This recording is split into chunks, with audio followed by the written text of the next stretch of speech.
cue.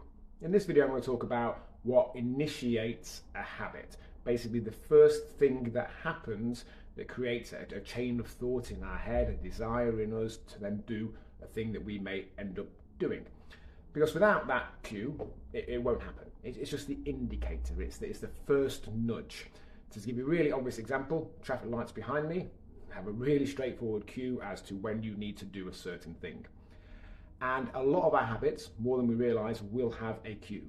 It will be a particular time of day, we're in a particular location, someone says a particular thing, we've just done something else, we're feeling a certain way.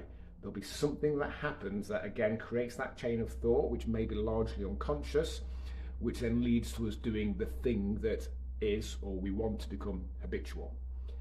And the key to creating or changing an existing habit, firstly, is to get clear on a cue, and then for something that we're looking to do more of, to create a habit with, to make that cue as obvious as possible.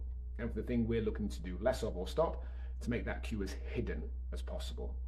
So if the cue to us overeating is that we feel a certain way, how can we feel that way less frequently?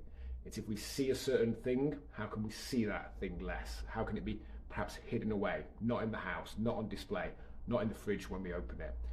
If it's immediately after something else, how can we maybe stop doing that thing or do that thing in a way where it then is less likely to lead into the second thing?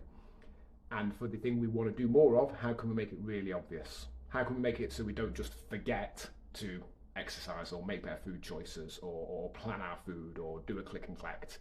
Can it be a reminder on our phone? Can it be that we piggyback an existing habit that after I have done X, I will Y?